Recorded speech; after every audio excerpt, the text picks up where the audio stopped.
Əsas vəsaitlərin satılması və bunun uçotda həmçinin mənfəət vergisi bəyannaməsində əks etdirilməsi barədə danışacağam.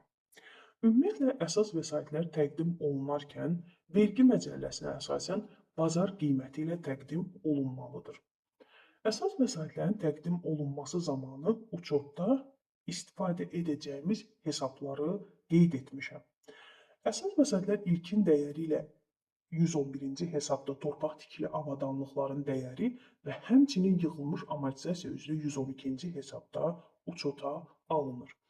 Əgər biz ilkin dəyəri 55.200 olan və yığılmış amortizasiyası 11.420 manat olan əsas vəsaiti satmaq istəyiriksə, o zaman onu 111-ci hesabın krediti və 206-cı hesabın debeti yazılışı verməklə əsas vəsaitləri siyahısından çıxarırıq. Çünki artıq o əsas vəsait kimi müəssisəyə fayda verməyəcək. Satış məqsədi ilə ayrılan aktiv kimi nəzərdə tutulur. Bununla paralel həmçinin yığılmış amortizasiyadan 11.420 manatı debet müxabirləşməsi verərək 206-cı hesabın kreditinə müvafiq yazılışı veririk. Buradan göründüyü kimi bizim satmaq istədiyimiz əsas vəsaitin dəyəri 43.780 manatdır. Tutaq ki, bu 43.780 manat qalıq dəyəri olan əsas vəsaiti biz əlavə dəyər vergisi daxil 56.640 manata satmaq istəyirik. O zaman bizim müxabirləşməmiz debet 217-ci hesab debitor borclar olaraq və əsas məbləği sair əməliyyatlar gəlir hesabında və ƏDV-si 545-ci hesabın kreditində əks olunacaqdır.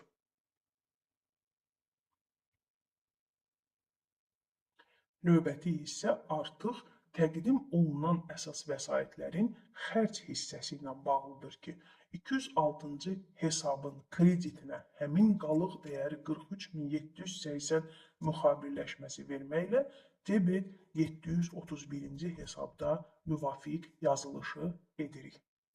Növbəti mərhələ mənfəət vergisi bəyannaməsində bu hissələrin əks olunmasıdır. Mənfəət vergisi bəyannaməsinin gəlirlər bölməsində 201-ci sətr amortizasiya olunan əsas vəsaitlərin təqdim edilməsindən gəlir bölməsi var ki, bizim üçün 611-ci hesabda olan ƏDV-siz dəyər 48.000 manat gəlir hissədə və xərclər hissədə 227.9-cu sətr təqdim edilmiş əsas vəsaitlərin dəyəri hissəsində isə bizim xərcə saldığımız əsas vəsaitin qalıq dəyəri əks olunacaqdır. Və göründüyü kimi 48.000 və 43.000 arasındakı fərq bizim həmin əsas vəsaitin satışından əldə etdiyimiz mənfəətdir. Əlavə olaraq mənfəət vergisi bəyannaməsinin əlavə 1-də müvafiq kateqoriya üzrə olan əsas vəsaitin təqdim edilmişdir sütununda da 43.780 manatı əks etdiririk. Və bir də qeyd etmək istərdim ki, əlavə dəyər vergisi bəyannaməsində də satılan əsas vəsaitin əsas məbləği 48.000 manat təqdim edilmiş əmlakdan olan gəlir və təqdim edilməsi sütununda əks etdiriləcəkdir. Əsas vəsaitin satışı və bəyannamədə əks etdirilməsi barədə bu qədər.